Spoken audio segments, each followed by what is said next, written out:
네, 하루의 경제 주식 마무리 경주마의 시간을 열겠습니다. 코스피 코스닥 양시장 모두 5월의 첫 거래일은 파란불을 켰습니다. 금리 인상 가능성을 차단한 미국의 5월 FOMC, 또 기업 밸류업 가이드라인의 추가 공개. 어떻게 보면 이렇게 호재성 이슈들이 분명히 있었는데도 좀처럼 투심은 살아나지 못하는 모습이었습니다.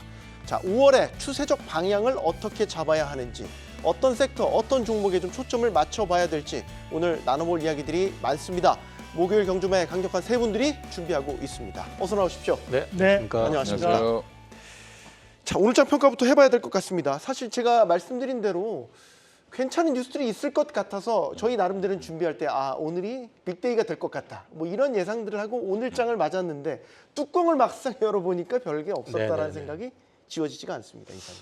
저는 사실 이제 지난주에 아마 우리 그때 이제 문남중 위원 나와가지고 얘기했을 때 네. 금리 인하 가능성 얘기를 했었고, 그러면서 5월 FOMC에서 QT 관련돼가지고 얘기가 구체화될 가능성이 있다. 네. 그걸 사실 좀 기다렸거든요, 저는. 이거 안 나오면 오늘은 답이 없다. 사실 그렇게 생각했었는데, 오늘 새벽에 이제 QT 관련해가지고 물론 6월부터 이제 감속을 그 600억 그 국채에 매각하던 걸 300억으로 아마 300억을 줄인 걸로 이제 나왔는데, 네. 뭐 어찌됐든 그게 좀 살려준 측면이 분명히 있다라는 생각을 하고 있고요.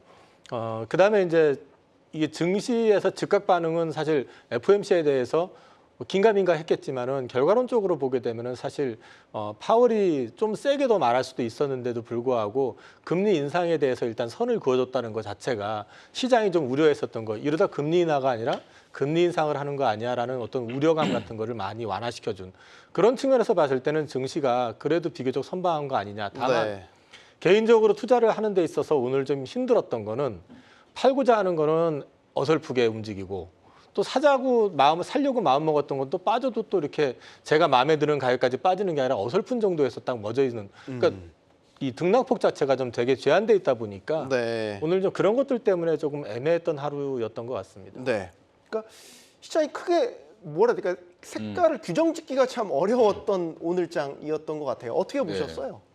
일단 뭐 이슈들이 이제 외부 변수들이 많았던 거죠. 그러니까 한마디로 우리 시장 열리기 전에 5월 1일 날 노동절 때 미국은 노동절을 7월 달인가 아마 근로자 날이 따로 있는 걸로 알고 있는데 네. 미국은 이제 혼자 이제 시장을 열었는데 막상 또 거기에 또 이제 FOMC 뭐 파월의 연설도 있었고, 그 사이에 또 이제 그 전날 우리가 쉴 때 미국 시장은 폭락이 나왔다가 또 다시 또 어제는 또 생각보다 좀 잘 맞고 끝났죠. 네. 파월의 얘기를 듣고 거기서 이제 우려했던 거는 금리를 아까 말씀하셨지만 금리를 인상할지도 몰라 이런 말을 할까 봐 무서웠던 건데 다행히 그 말은 안 했고 뭐 QT도 나름 축소한다고 하고 이게 상쇄되면서 미국 시장도 이제 갈팡질팡하다가 그래도 약간의 마이너스로 끝났는데 우리나라 시장은 또 뭐가 있었냐면 밸류 프로그램도 발표한다고 또 이제 2시에 그랬죠. 근데 물론 어제 저녁부터 돌았던 것 같은데 내용은. 네.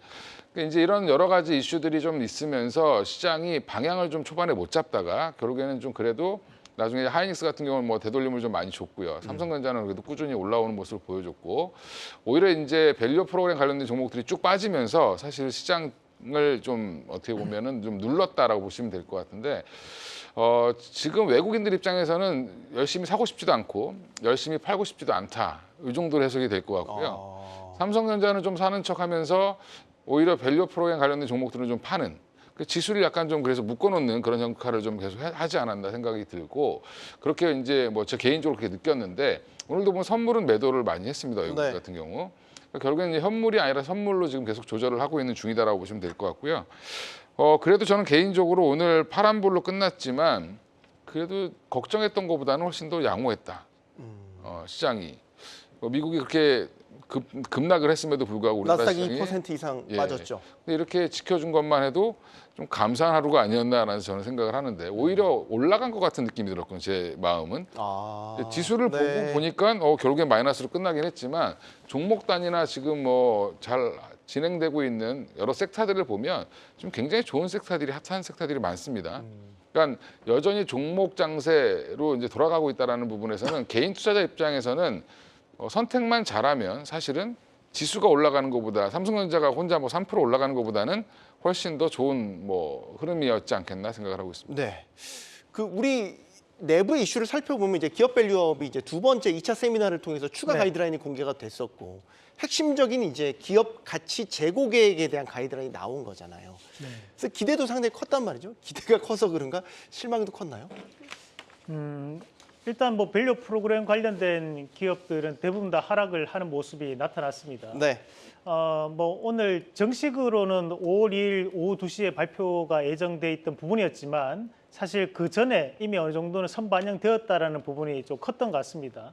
그러면서 지금 우리가 밸류 관련해 가지고 은행주라든지 금융 또는 이제 보험 그리고 이제 지주사 그리고 뭐 삼성 지주사 관련된 뭐 삼성물산 이렇게 대표적인 기업들은 오늘 오히려 하락을 하는 모습이 나타났었기 때문에 밸류 프로그램 관련해서 또다시 한 번 더 자율적인 부분에 맡기는 그런 양상들이 시장에서는 오히려 악재적인 영향을 좀 미쳤다라고 보는 부분이고 결국 참여하지 않는 기업들을 끌어올 수 있는 자율성은 없지 않나.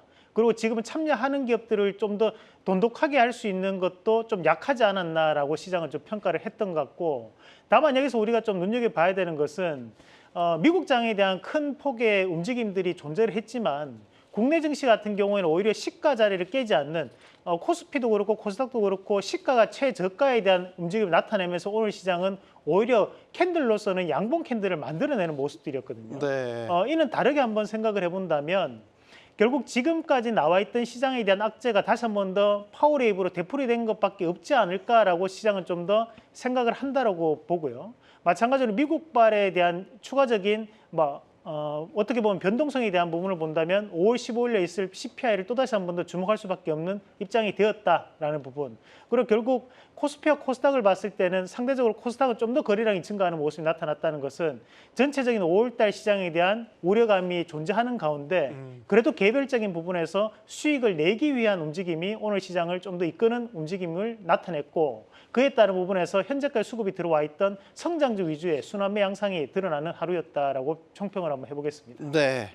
자, 밤사이 이제 5월 FOMC가 막을 내렸고 결론을 내면서 5월의 장을 이제 어떻게 보면 일종의 불확실성을 좀 제거한 상태에서 5월 장을 맞이하게 됐습니다. 지난주에도 저희가 이제 FOMC에 대한 전망을 하면서 네. 6월 금리 인하에 대한 희망을 아직까지는 갖고 계시다. 예. 이제 5월 FOMC 결과를 보셨습니다. 생각이 좀 바뀌셨는지 궁금합니다. 네. 그러니까 정확하게 워딩을 말씀을 드리면 6월 내진 7월로 말씀을 드렸었고 네.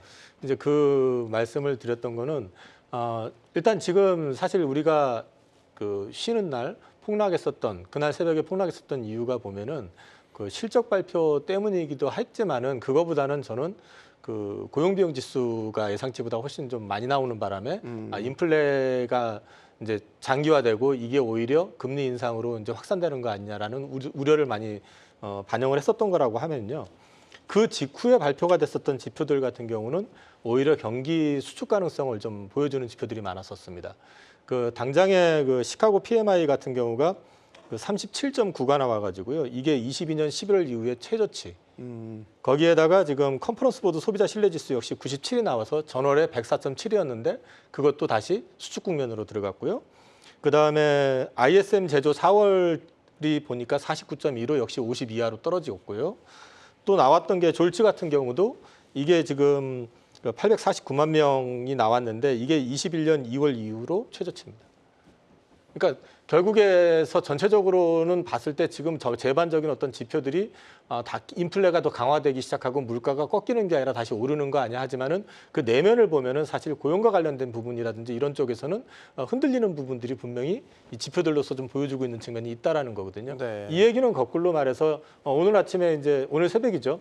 파월 의장도 얘기를 했었던 게 물가만 잡는 게 아니라 지금 고용에 대한 부분을 되게 강조를 했단 말입니다. 네. 그럼 고용에 대한 부분을 지금 강조하고 있다는 것에 포커싱을 해본다고 하면은 이제 6월이나 7월에 만약에 한다고 그러면 앞으로 남은 게 한 2달 정도의 어떤 시간 타임 렉이 있잖아요. 그 기간 동안에 CPI라든지 PC라든지 또 PPI라든지 고용 관련된 지표들을 통해 가지고 한 번 더 점검할 수 있는 여력이 있고 또 여전히 지금 상태로 놓고 말씀을 드리면 기준금리 대비해 가지고 여전히 실제 CPI라든지 이런 것들이 그 갭을 놓고 본다 그러면 1% 정도는 아직도 여력이 있다. 그런 맥락에서 놓고 봤을 때는 저는 금리 인하 가능성을 아직은 접을 단계까지는 아닌 것 같다. 네. 그렇게 보고 있습니다.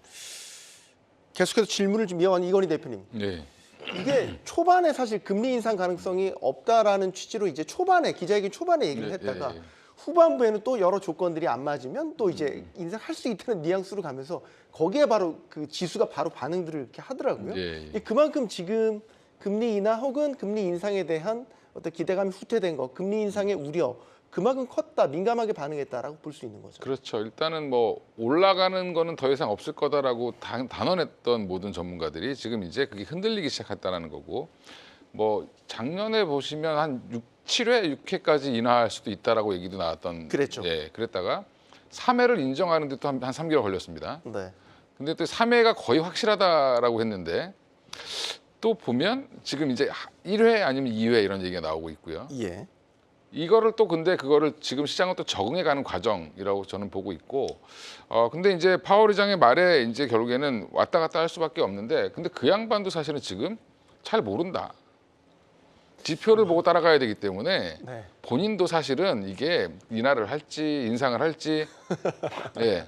지금 왜 그러냐면 지금 미국의 경제 지표가 아까 이제 이사님 잘 말씀해 주셨는데 되게 혼재돼 있어요. 좋은 건 되게 좋고 뭐 빠지는 것도 빠지고 있고, 네. 이 미국의 GDP 성장률도 갑자기 뚝 떨어졌고, 그러니까 제가 그 월가의 그 많은 전문가들이 예측했던 성장률이 1%대가 나왔잖아요. 지금 그때 한번 2.5 이렇게 나온다고 했는데, 그러면 그 연봉 다 반납해야 되는 거 아닌가 할 정도로 엄청난 갭이 있었죠. 미스가 네. 나왔거든요.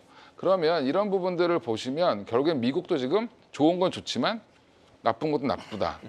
그러면 이게 막 혼재되어 있는 건데, 네. 그러니까 본인 그 연준 입장에서도 보면 고용을 다시 한번 얘기했다는 거는 그러니까 두 마리 토끼를 다 잡고 싶은 겁니다. 고용도 슬로우하게 좀 빠졌으면 좋겠고, 그다음에 물가도 안정이 됐으면 좋겠고, 근데 이게 두 개가 같이 할 수는 없거든요.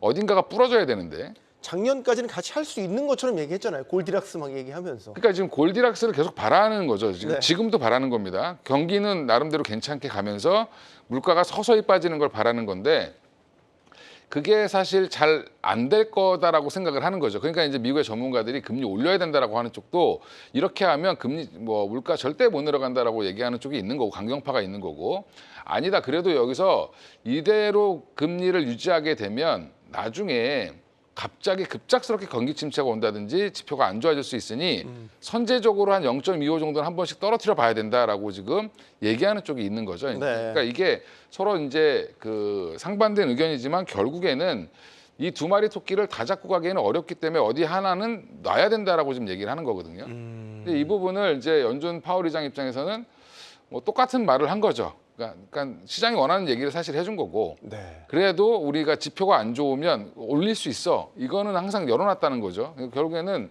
저는 뭐 파월 의장은 그냥 그닥 특별하게 그냥 할 말을 했다. 네. 본인 할 말을 했다. 뭐 시장에 충격을 준 것도 아니고, 시장의 기대에 부응한 것도 아니고, 그리고 그 입장에서 지금 뭐 우리 금리 떨어뜨릴 거니까 걱정하지 마세요 이렇게 얘기할 수는 없는 입장인 거잖아요. 네.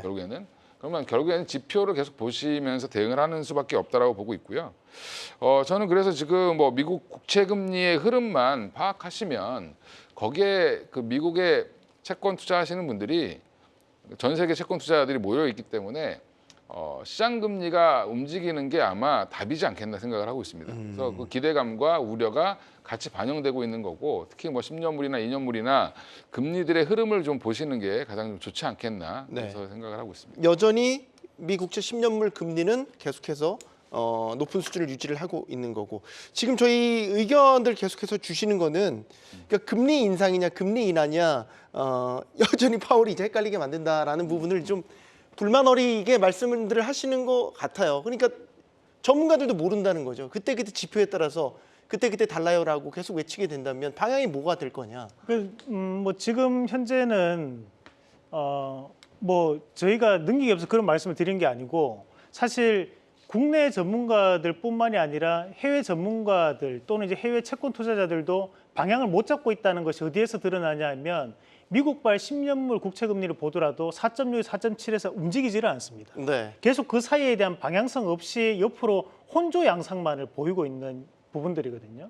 과거 우리가 이제 10월 달 같은 경우에는 10월 19일과 그리고 이제 10월 25일 날 30년물 같은 경우는 5%를 넘어가는 모습이 나타났었고 대신 10년물 같은 경우에는 오히려 4.9에 바짝 붙이는 모습까지 올라오는 움직임이 나타났다는 거죠. 그러고 난 다음에 금리가 이제 빠져버리는 모습들이 나타났었는데 지금 같은 경우에는 4.6에 대한 부분이 상당히 높은 지점인데도 불구하고 이 지점에서 4.7까지 또 올라갔다가 또다시 한 번 더 이슈가 있으면 또다시 잠깐 내려갔다 또다시 올라갔다가 이걸 반복하는 양상들이 지금은 계속적으로 이어지고 있는 부분들이기 때문에 이럴 때 이제 우리가 이런 수렴이 이루어지고 난 다음에 어딘가에 대한 방향성에 대한 부분, 이제 발산에 대한 부분이 나타나는 것을 모두 다 좀 기다리고 있는 것 같습니다. 네. 그것이 수급적인 부분도 나타나는 것이 미국 내 기업들을 보더라도 특별한 이슈로 인해서 움직이는 기업들이 있는 것보다는 최근까지 이슈가 되었던 반도체나 AI 산업에 대한 종목군들에 대한 반발 매수세 또는 이제 낙폭과대였던 테슬라에 대한 반등 이게 다였거든요. 그만큼 현재 미국 시장에 대한 분위기 자체도 이런 경제 지표에 대해서 혼조 양상이 드러나고 있는 부분 그리고 방향성이 없는 부분이 여실히 드러나고 있기 때문에 대신에 이런 수렴 이후에는 반드시 발산은 이루어지게 됩니다. 그럼 그 방향에 대한 부분 자체를 지금은 우리가 좀 더 지켜봐야 되는 시점이다. 그만큼 5월달 같은 경우에도 우리가 세린메이라고 하지 않습니까? 네. 그런데 시장에 대한 내용적인 측면을 보면 오히려 좀 더 올라갈 수도 있을 것 같은데라는 생각을 가지게끔 또 지표들이 나오고 있다는 거죠. 그렇다 보니까 곧 방향성은 나타난다. 다만 그 방향성이 나타날 때까지는 우리도 조금은 개별적인 시장에 대한 흐름을 좀 더 트레이딩 관점에 대한 부분으로 해석을 해줘야 되지 않겠나라는 말씀을 드리고 싶습니다. 5월까지는 좀 짧게 잡고 방망이 네, 짧게 맞습니다. 잡고 세리메이도 경계를 하면서 트레이딩 관점으로 5월 이게 장세를 뭐 단기적으로 보면 이제 5월 15일 날 있을 뭐 CPI 결과에 따라서 어느 정도 그때부터 방향성이 조금씩 드러나는 움직임이 나오지 않을까 그렇게 기대를 한번 해보겠습니다. 5월 투자 방향을 어떻게 잡고 계신지도 얘기가 나왔으니까 질문 드려야 될 것 같아요. 뭐 저는 그러니까 계속 말씀드리지만 2분기 중에서는 5월이 그나마 그 유동성 측면에서 봤을 때는 그럼 트레이딩하기가 상대적으로 좀 편할 가능성이 높다. 네. 그래서 이번에는 세린메이보다는 주식 트레이딩 하기에는 박스권에서 좀 움직이더라도 좀 편안한 구간이 될 가능성이 있고 앞서 제가 금리 인하 가능성을 6월하고 7월을 말씀을 드리긴 했지만 네. 그걸 전제로 해서 포트를 전면으로 좀 구성하기에는 아직은 좀 변수가 많잖아요. 네. 그러면 사실 지금 현재 그 유동성 측면으로만 놓고 얘기를 하라고 그러면 다시 6월이 되면은 유동성은 4월보다는 훨씬 못하지만 QT도 이제 줄게 되고 하니까 그렇지만 여전히 또 6월 되면은 또 다시 유동성이 좀 감소하는 구간으로 들어가기 때문에 5월 말로 가면서부터는 좀 현금 비중을 다시 좀 늘리는 전략 이렇게 가는 거예요. 어떨까 싶습니다. 네. 이건희 대표님. 예. 일단 미국 시장이 조정 국면에 들어갔죠 벌써 들어갔는데 우리나라도 지금 다행히 이제 우상향을 그리고 있고 우리는 4월 1, 2, 3주차 때 좀 조정을 강하게 받았고 그다음에 지금 4월 마지막 주부터 좀 반등이 나오기 시작을 했는데 네. 그럼 이게 반등이 어디까지 갈 수 있느냐라는 부분에서는 좀 제한적일 수밖에 없겠죠. 이제 우리나라 시장 나홀로 가기는 어려우니까 그럼 한 2,750선 정도까지는 언제든지 튀어 올라갈 수 있는 게 우리 시장이다라고 보면 코스피 기준으로 한 그 정도 선에서는 만약에 급하게 그렇게 간다라고 하면 저는 좀 현금을 좀 만들어야 되지 않나 개인적으로 생각을 하고 있고요. 그래서 네. 지금 2,800 뭐 이렇게 뚫고 가기에는 사실은 좀 부담스러운 자리입니다. 우리나라도 좀 미국 시장이 쉬는데 혼자만 올라갈 수 있는 상황은 아닐 것 같고요.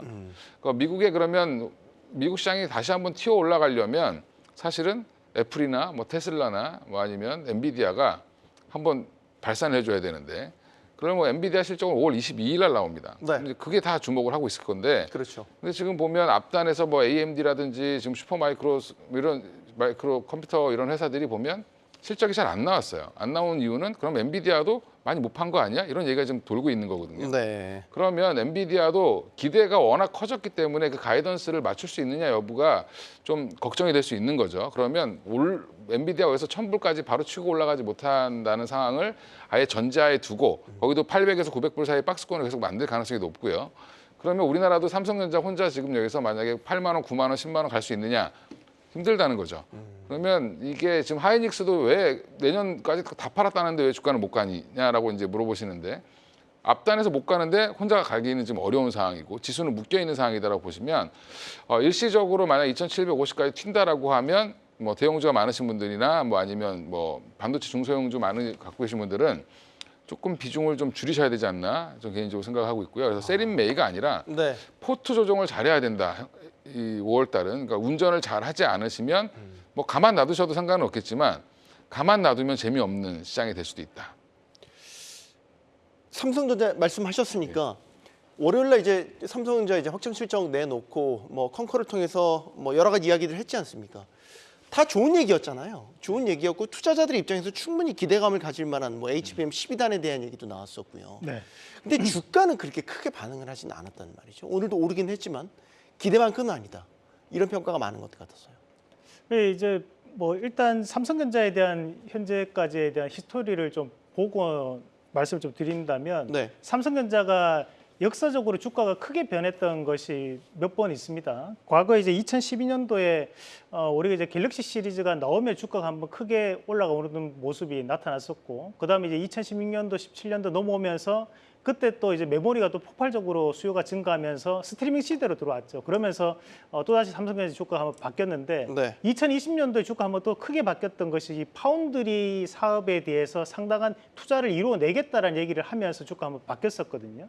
그러면 지금 현재 시점에서는 이런 파운드리 관련된 부분을 시작을 하고 난 다음에 대한 저가는 지금 현재 지켜주는 구간들이지만 여기에서 주가가 더욱더 탄력 있게 움직이기 위해서는 뭔가에 대한 결실이 나와줘야지만 넘어갈 수 있다는 거죠. 앞서 봤던 이 85,000원짜리는 우리가 2021년도에 해당하면 고점에 해당하는 구간입니다. 그만큼 네. 뚫기 힘든 자리였다 보니까 이번에는 쉽게 뚫을 수 없었던 거고, 지금 나오는 HBM 관련된 이슈라든지 또는 이제 삼성전자 관련된 언론에서 대한 좋은 뉴스들도 이미 어느 정도 시장을 예상했던 부분이라는 겁니다. 그럼 결국 현재 이 HBM 관련돼서 좋은 실적을 발표를 했긴 하지만 우리가 현재 SK하이닉스가 이 HBM 시장에서 좀 더 앞서 나간다는 것이 시장에서 그대로 증명이 되었던 부분이었고, 거기에서 이제 삼성전자는 이때까지 느껴보지 못했던 2등으로서에 대한 움직임을 현재 보여주고 있는 과정이거든요. 네. 그렇게 본다면 현재 SK하이닉스가 쉽게 꺾이지 않는다라는 관점, 그렇지만 이제 삼성전자 같은 경우에 낙폭과대 이후에 반등이 나오는 관점의 정도만 생각을 하셔야 되는 거지, 이걸 가지고 우리가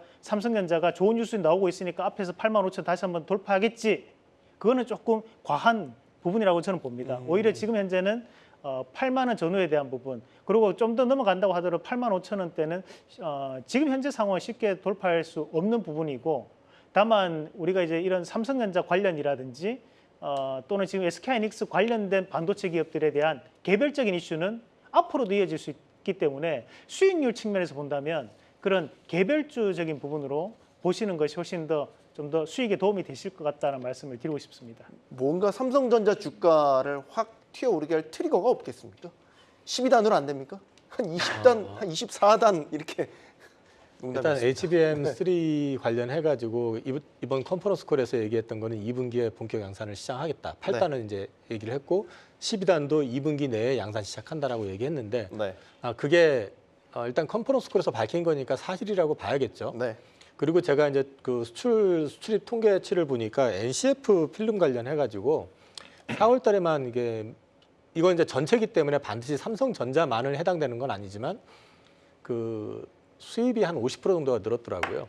그 얘기는 뭔가 지금 양산과 관련해가지고 구체적인 액션이 진행되고 있는 가능성에 대한 걸 또 한 번 더 다져주는 그림이다라는 측면에서 봤을 때는 삼성전자는 앞서 말씀하신 내용들처럼 본격적으로 주가가 한 단계 더 레벨업이 돼주려고 그러면 HBM 플러스 알파가 분명히 있어야 되는 거고, HBM은 기본 베이스로 가게 되면 일단 거기서 한 단계 올라가고, 그다음에 그 플러스 알파가 본격 발동이 됐을 때 추가적으로 전고점 돌파의 어떤 시도가 나올 수 있는데, 그 플러스 알파라고 하는 거는 결국 삼성이 잘하고 있는 레거시 제품 쪽이 본격적인 빅사이클 구간에 들어설 수 있느냐를 봐야 되거든요. 네.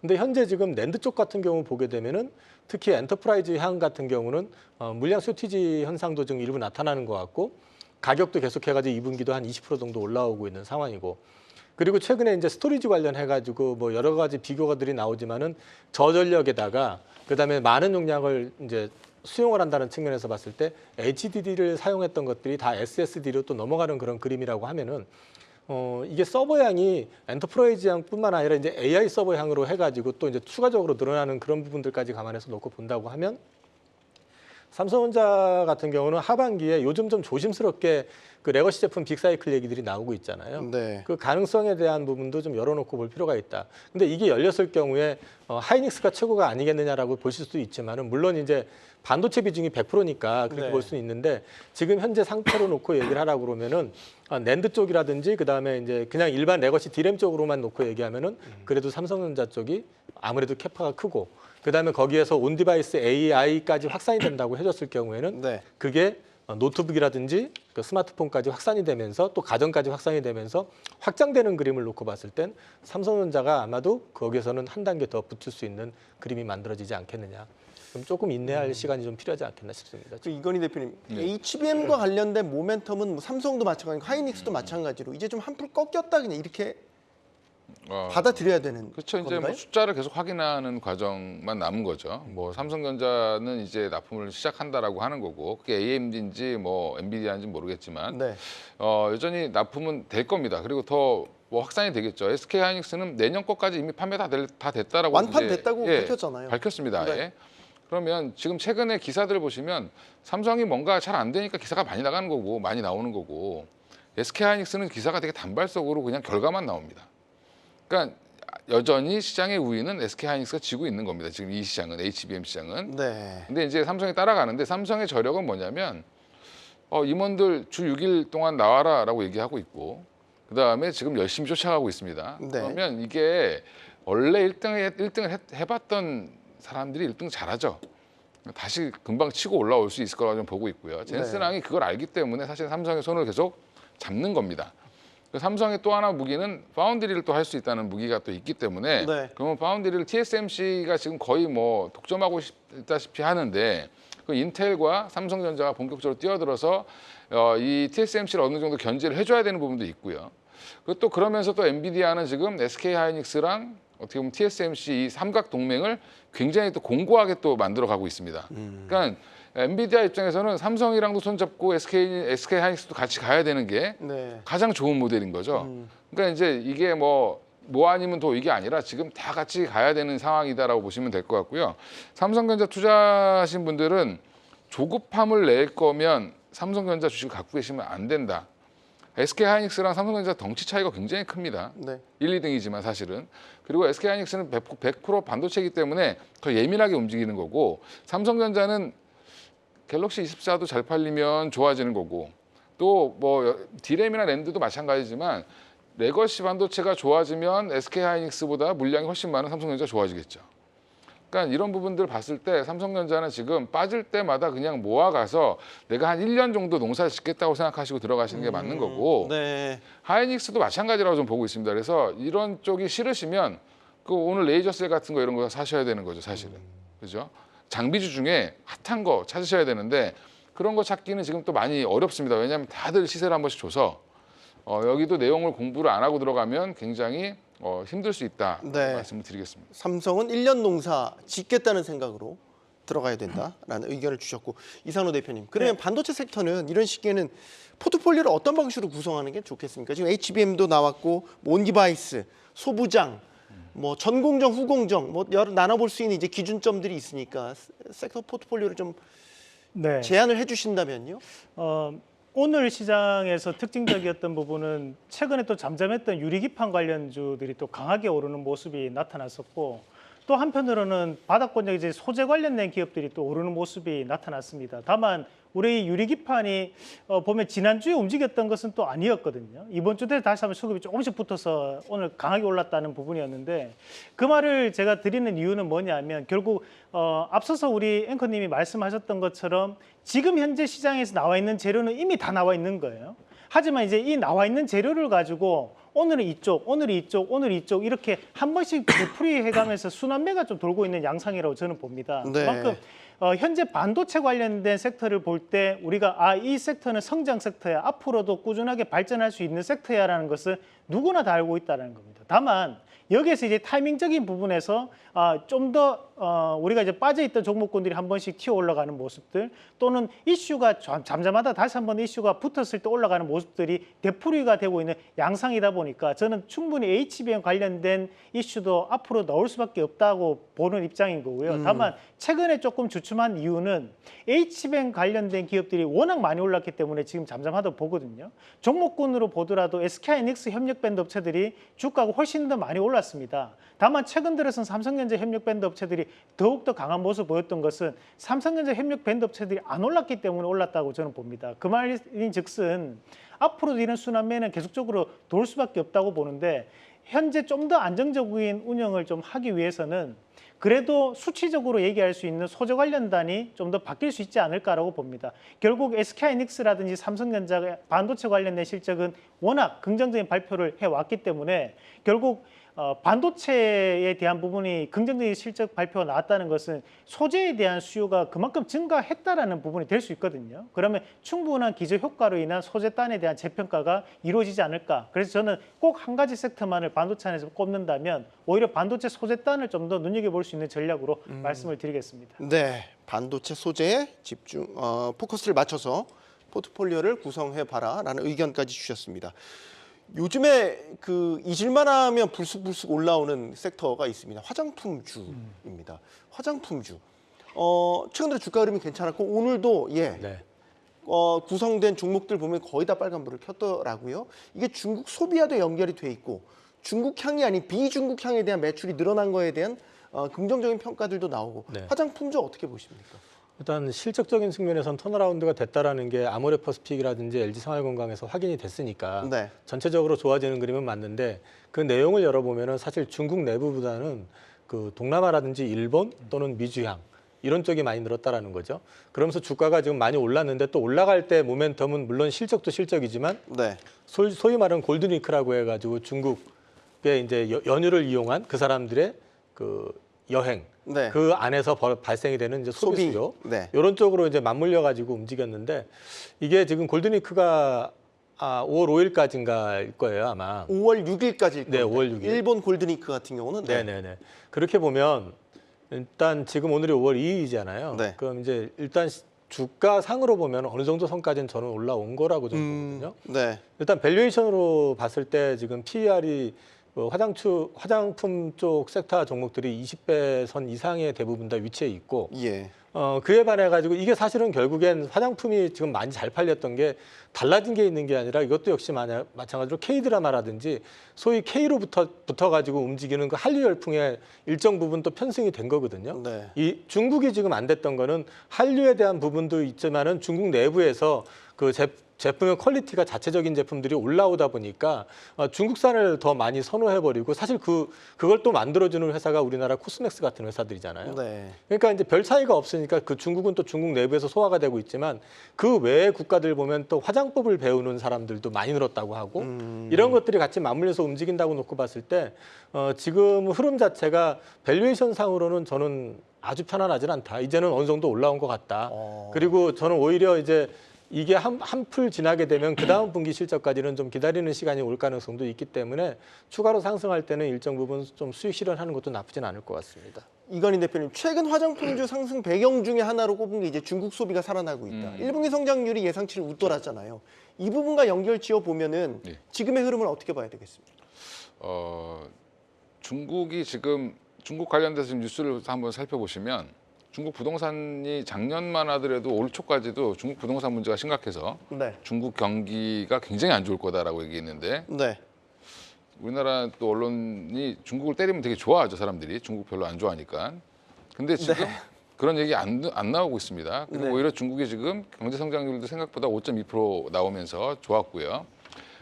PMI라든지 여러 지표를 보더라도 중국은 지금 다시 살아나고 있고 부동산 문제도 해결이 잘 되고 있다라고 좀 얘기를 하고 있는데 이 부분이 뭐 반영이 됐는지 안 됐는지 모르겠지만 지금 아모레퍼시픽이랑 뭐 LG생활건강이 실적이 잘 나왔습니다. 나왔고 지금 명동 돌아다녀 보면 중국인들 굉장히 많이 들어와 있고요. 제가 오늘도 명동 그 올리브영이랑 네. 그다음에 다이소를 가봤는데 굉장히 많습니다. 일본인들 뭐 중국 사람들 많습니다. 근데 이게 그러면 이거의 주가가 어디까지 반영돼 있느냐? 저는 개인적으로 지금 화장품주 갖고 있으면 결론부터 말씀드리면 파셔야 된다. 같은 의견이시네요, 이용 네, 기자님. 단기적으로 팔아야 되고요.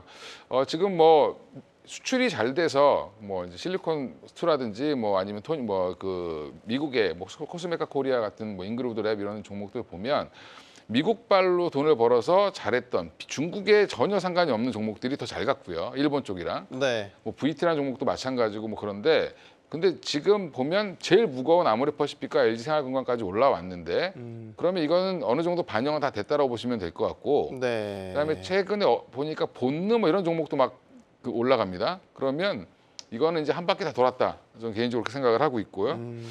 물론 이제 중장기로 보면 중국이 살아나서 중국 소비가 증가하면 당연히 우리나라 이제 뭐 화장품도 더 잘 팔리겠죠. 근데 예전만큼 중국이 우리나라 소비를 이끌어갈 정도는 아닐 거다라고 보고 있습니다. 왜냐하면 네. 중국 내에도 지금 뭐 화장품 업체들이 워낙 많기 때문에 그렇고 사실 우리나라가 지금 한류 열풍을 힘입어서 미국 시장이라는 새로운 시장을 개척했기 때문에 화장품주가 좋았거든요, 처음에. 네.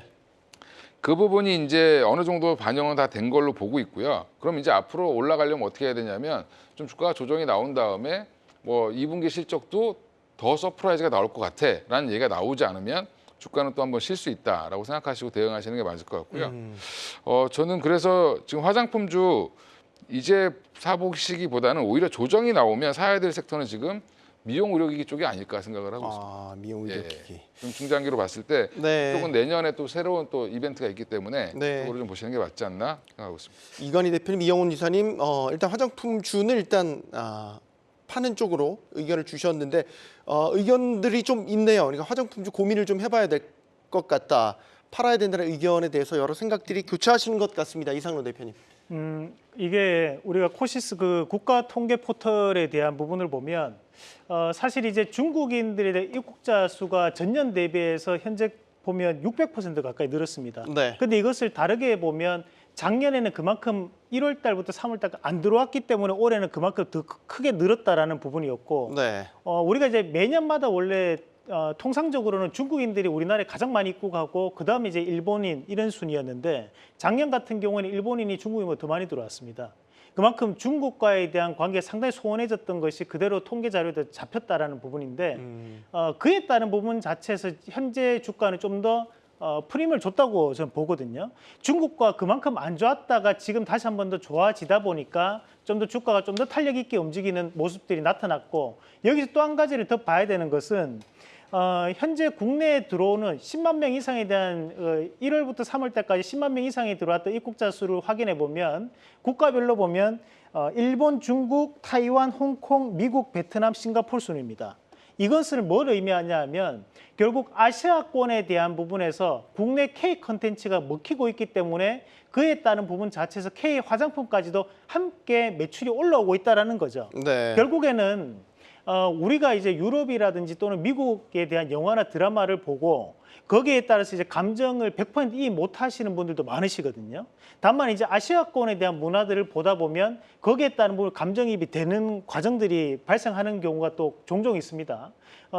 결국 우리가 현재 아시아권에 대한 부분에서는 우리나라가 문화적인 부분 자체에서 상당한 파급력을 가지고 있고 그것이 바로 이런 화장품이라는 부분 자체에서 매출로 나타나고 있는 과정이 드러나고 있다라고 봅니다. 그러면 이것은 비단 화장품이라는 대표적인 상품뿐만이 아니라 여기서 의료기기라든지 또는 다른 한편으로는 의료 관련주까지도 파급 효과는 충분히 미칠 수 있는 여건이 될 수 있다는 거예요.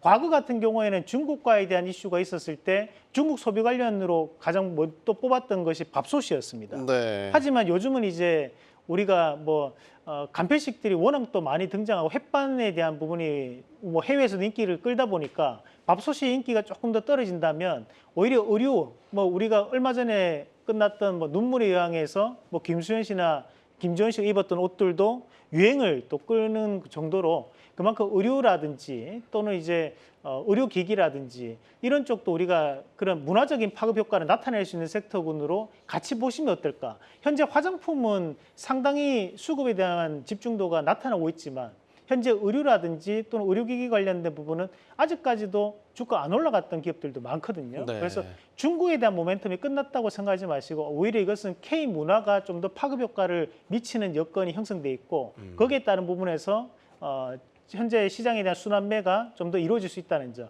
그리고 이제 우리가 6월 달에도 중국이 단오절이 또 있습니다. 네. 그게 이제 6월 8일부터 6월 10일까지인데 그 분위기까지는 좀 더 이런 중국 관련된 소비, 그러니까 화장품뿐만이 아니라 다른 여타 소비주들도 시세는 나타날 수 있다. 대신 네. 8월 달하고 7월 달은 또 중국 연휴는 없거든요. 그래서 그 부분이 6월 달까지는 좀 더 이어질 수 있다는 점을 말씀을 드리고 싶습니다. 중국 관련 소비주, 그러니까 화장품만 국한하는 게 아니라 네. 중국 소비와 관련된 주들은 6월 그 명절까지 좀 지켜보면서 주가의 흐름을 파악을 해야 되겠다라는 견해를 주셨습니다.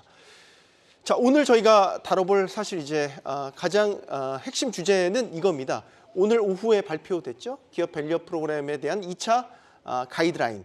더 정확히 얘기하면 기업 가치 재고에 대한 구체적인 가이드라인이 나왔습니다. 평가들이 갈리는 것 같습니다. 맹탕이었다라는 지적도 있는 것 같고요. 어떻게 보셨는지 일단 총평부터 한 번씩 좀 들어보겠습니다. 이영훈 이사님. 저는 그냥 개인적으로 실망스러웠습니다. 실망스러웠다. 네, 그러니까 사실 밸류 프로그램이라는 것 자체가 좀 강제성을 좀 가지고 있어야지만이 그게 진행이 될 수가 있는 거지. 그거 시키지 않아도 하는 데는 다 합니다.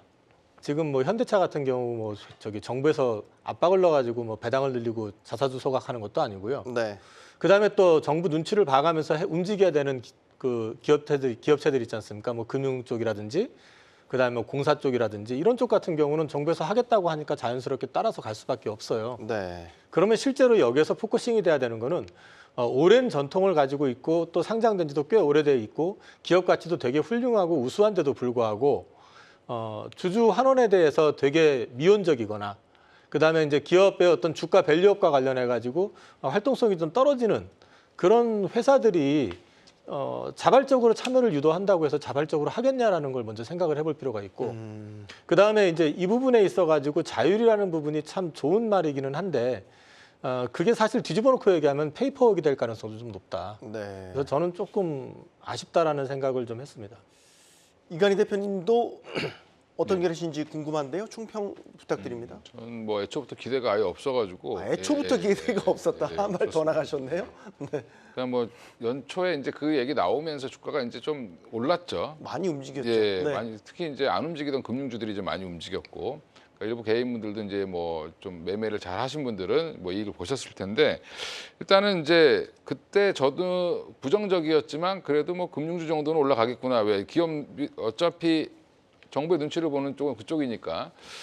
그리고 섹터가 크고 돈도 잘 벌고 있고 배당할 여력도 있고 여러 가지 이제 봤을 때 괜찮겠다라고 생각을 했지만 지금 이제 이 내용을 보면 오늘 어제부터 이미 내용이 돌았는지 모르겠는데 아침부터 굉장히 안 좋았습니다. 뭐 지주사, 뭐 금융주들 다 빠졌는데. 네. 결국엔 그럼 외국인들이 사다가 지금 다시 뭐 국민연금이 산다 이런 얘기도 있었지만 오늘 주가는 여전히 그거를 실망감을 보여줬다. 시장은 이미 실망을 했다라고 보시면 될 것 같고요. 구체적인 내용이 없죠, 사실은. 뭐, 그러니까 제가 이거 딱 보고 나서 뭘 느꼈냐면, IR 담당자 한 명씩 더 뽑아야 되겠구나. 예, 그러니까 이제 이게 서류 작업해야 될 사람만 더 늘어나는 네. 그 정도의 수준이 아니었나 생각을 하고 있고, 그러면 기업 입장에서는 인건비만 더 들어가는 거죠.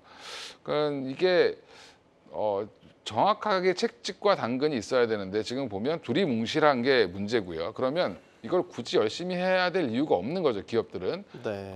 그리고 지금 일본의 사례를 보고 우리가 단기간에 따라가려고 하는 것도 좋지만 사실은 일본은 이 작업을 하는데 정확히는 1945년부터 시작된 거였고 사실 그리고 이게 아베노믹스 처음 시작할 때부터 진행된 거기 때문에 10년 이상 준비해서 기업 밸류 프로그램이 진행된 거거든요. 네.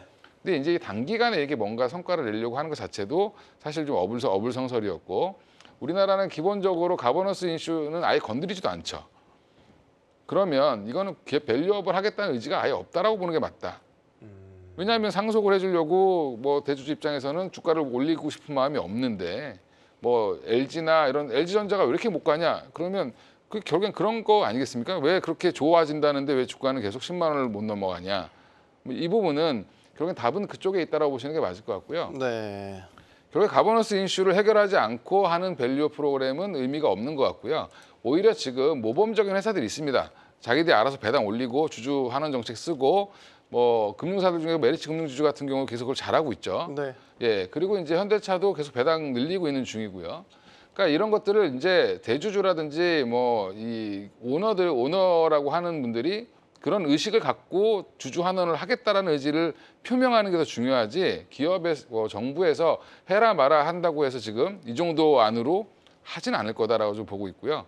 그러면 뭐 조금 더 개별 기업 단으로 어떻게 보면은 더 보시는 게 맞지 않겠나, 이 밸류업은. 그래서 저도 이게 잘 됐으면 좋겠지만 아직은 여건이 좀 마련되어 있지 않는 것 같다. 그리고 기업도 그 정부도 이 안이 너무 지금 보면 솜방망이죠. 네. 강제 견인력이 없다는 거에 대해서 기본적으로 추진 동력이 별로 없다라고 보시는 것 같고, 이상로 대표님 네. 어떻게 보셨습니까? 이 드라마로 치면 네. 이 주인공이 계속 어장 관리를 하는 겁니다. 그러니까 손만 계속 잡는 거예요. 아, 나쁜 남자군요. 그렇죠. 우리 시청자 입장에서는 어느 한 여자 주인공과 연결되길 바라는데 네. 계속 이 여자하고도 손 한번 잡아보고 저 여자하고도 손 한번 잡아보는 겁니다. 근데 이제 우리가 이 드라마를 보다 보면 잘 되는 이 주인공과 잘 되는 사람도 있는 반면에 주인공과 또 원수지간이 지나는 사람도 생기게 되잖아요. 네. 이렇게 명확하게 뭔가를 이제 가르는 부분들이 저는 필요하다 보거든요. 근데 지금 현재는 밸류 프로그램이라는 것이 하나의 어장 관리 형태가 돼버리는 것 같아요. 너희가 이 정도 선을 자율적으로 지켜주면 우리도 그에 따른 부분 자체에서 좀 더 잘해줄 수 있어라는 부분. 근데 거기에서 일적인 예를 한 개만 집어서 말씀드리면 이 세제 지원을 하겠다. 자, 다들 알고 있는 내용이지만 또다시 한 번 더 세제 지원에 대한 얘기는 다음 편에 공개됩니다. 그걸 끝났어요. 근데 우리는 그 다음 편을 현재 바라고 있는 것이 아니라 네. 이 정도 되면 어느 정도에 대한 세제 지원에 대한 커트라인 정도는 한 번쯤 얘기해 줘야지만 좀 더 발전적인 부분도 우리도 한번 해볼까라는 기업은 측면을 고려해 볼 거 아닙니까? 기업이 동네 구멍가게도 아니고 뭐 이게 발표한다고 해서 한 달 뒤에 갑작스럽게 우리가 뭔가에 대한 밸류업을 한번 완성해 보겠습니다라는 얘기는 안 나올 거 아닙니까? 그죠? 그러면 기업의 입장에서도 우리가 1년, 5년, 10년에 대한 장기 계획을 가지고 가는 입장에서 봤을 때 미리 정부에서도 어느 정도에 대한 이런 당근에 대한 부분은 세제 지원에 대한 혜택은 반드시 명료하게 얘기를 해줄 부분이 저는 필요하다고 보고요. 네. 마찬가지로 만약 채찍을 준다면 그 채찍에 대한 부분 명료하게 얘기할 필요가 있다고 봅니다. 근데 현재 상황에서 기업 친화적인 부분 자체를 얘기해서 우리가 자율성에 맡긴다.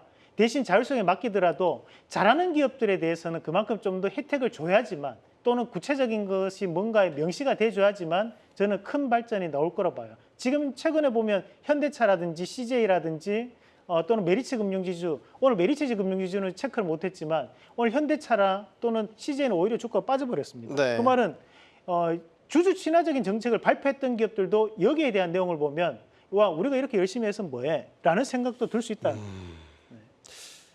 그런데 드라마는 아직 안 끝난 거 아니에요? 이게 네. 실제 연애까지 가려면 밀당 네. 기간도 필요하고요. 그러니까 지금 아까 말씀하셨던 인센티브를 포함한 세부 사항은 추후에 또 공개될 예정인 거죠. 그러니까 드라마가 다음 편이 지금 예고돼 있는 겁니다. 그러니까 벌써 이거 기대를 끄는 게 너무 섣부른 거 아니냐라는 말씀을 드리고 싶어서요. 근데 다 스포가 이미 나가 있는 상태 아닙니까? 그거? 이미 스포가 지금 돼 있는 재미없나요? 상태. 그러면? 그래서 지금 사실은 저는 예를 들어서 그 세제 혜택만 하더라도 그 예를 들어서 배당 분리과세 같은 경우는 배당 소득 분리과세. 예, 분리과세 같은 경우는 사실 어떻게 보면은 대주주를 위한 정책이거든요. 그러면 지금 사실 뭐 부자 감세 얘기 항상 계속 얘기하고 있는 민주당 입장에서 네. 오히려 금투세보다 그게 더 민감하게 다가올 수 있는 문제거든요, 그거는요. 그러니까 사실 이런 것들의 실현 여부를 좀 따지고 보면은 저는 사실 이미 그 결말이 어느 정도 그냥 눈에 보이는 그림이 돼버린 거 아니냐. 네. 그래서 저는 이게 강제성이 필요하다는 거고 하지 말라 그래도 하는 기업들은 다 해요. 근데 안 하는 기업들을 갖다 하게끔 만들어야 되는 거거든요. 이거 네. 밸류업이라는 건 결국은. 그럼 그거를 어떻게 자율만 가지고 할 수 있겠냐라는 거죠. 그 부분에 대해서는 한 번 더 숙고를 해주셨으면 좋겠습니다. 네. 이게 강제성이 어느 담보가 되려면 채찍이 있어야 되는 거잖아요. 뭐 잘못하면 너 확실히 이거는 예를 들면 이제 불성실 공시 법인으로 지정이 되는 그런 요건들을 자세한 사항들이 이제 더 나오겠지만 예, 예. 그런 부분들이 좀 보완되면 밸류업에 대한 기대는 다시 모멘텀은 살아날 수 있는 것 아닌가. 그래도 뭐 이번에 내용 보면 그나마 긍정적인 거는 이제 그동안 보면 이제 주식시장에 가장 안 좋은 게 뭐 리튬이 좀 좋아 그러면 리튬으로 이름 바꿔가지고 막 리튬 한다고 하고 지나고 보면 안 했고 네. 이런 회사들 많잖아요. 허위 네. 공시하고 사업 목적 추가하고 이런 부분들을 좀 좀 규제하겠다라는 내용이 들어 있어서 네. 그 부분은 좀 좋게 보고 있는데 사실은 이게 1, 2년 만에 될 거면 그동안 왜 이거를 다른 정부들이나 다른 데서는 왜 안 했을까? 그러니까 그만큼 이게 어려운 겁니다. 이게 사실은 문화를 바꿔야 되는 거고요. 일본 아까 일본을 따라서 우리는 왜 못해라고 얘기했지만 사실은 일본은 재벌이 해체됐죠. 네. 전쟁 폐망하고 나서 재벌이 다 해체됐습니다. 그러니까 네. 거기는 재벌이라는 게 아예 없습니다. 그러니까 재벌가가 없고 서로 기업 간에 서로 상호 지분을 갖고 있기 때문에 이걸 하기 굉장히 쉽죠. 주주환원 정책을 하기도 쉽고. 근데 문제는 우리나라는 지금 아직도 존재하고 있는 게 엄연히 있는 게 재벌이고 그거를 정부도 눈치를 보고 있습니다. 왜냐하면 세금을 제일 많이 내는 데가 이쪽이니까 네. 그럴 수밖에 없는 거고요. 그러니까 이게 우리는 그러면 재벌을 해체해야 되냐 이게 아니라 문화를 바꿔야 되는 거죠. 그 재벌들이 자발적으로 이거에 참여할 수 있게 문화를 만들어 가야 되는데 그러면 저는 밸류업 프로그램 처음 얘기 나왔을 때 이런 건 한 10년 보고 해야 되는 건데 지금 1, 2년 안에 뭐 정책 하나로 확 바뀔 수 있었으면 그 전에 정권들은 왜 바보여서 그걸 못했나 이렇게 생각이 드는 거죠. 네. 그러면 이게 지금 분위기가 이제 많이 좋아졌죠. 주주환원 제가 증권회사 처음 입사했을 때보다는 훨씬 더 분위기가 좋아졌습니다. 그리고 뭐 배당도 적극적으로 하려고 하고 있고. 근데 이런 부분들이 점차적으로 확산이 되는 과정에 조금 붐업을 해주는 네. 그런 것들을 뭐 도움은 될 수 있겠지만 당장 이거 가지고 주가가 뭐 폭등하거나 네. 이렇게 나오지는 않을 거다라고 보고 있습니다. 그러면 이상로 대표님, 네. 우리 소위 저 PBR주도 계속해서 이제 주목을 받았던 네. 이제 섹터가 이제 됐으니까 지금 이 시점에서 이제 가이드라인이 하나둘씩 공개되고 있는 이 시점에서 좀 주목해볼 밸류업 관련 기업 좀 추려 보신다면 어떤 게 있을까요? 그래도 이제 저는 사실 지주사를 봅니다. 네. 지주사에 대한 모멘텀이 바뀔 수 있는 기업들을 보고 있고 지금도 이제 우리가 구체적인 안건들, 구체적 목표치를 발표하는 기업들이 존재를 합니다. 지금 현재 현대차 그룹도 그렇고 또는 이제 CJ도 그렇고 이렇게 명확하게 밝히는 기업들 결국 이 밸류 프로그램 관련된 부분에서도 가는 기업이 더 갈 수밖에 없는 움직임이 저는 나타날 거라고 봐요. 여기서 추가적으로 좀 더 본다면 뭐 삼성그룹 안에서 뭐 삼성물산 네. 뭐 이런 대표적인 기업들 위주로 우리가 좀 봐야 되지 않나라는 말씀을 드리고 싶습니다. 네. 자, 우리 시장이 4월에 부진을 딛고 이제 5월에는 반등의 그린라이트를 켰으면 좋겠습니다. 오늘 저희들의 이야기를 들으시면서 각자의 반등 포인트를 찾으셨으면 하는 것도 저희의 바람이고요. 할 수 있습니다. 5월에도 경주만은 달리겠습니다. 고맙습니다.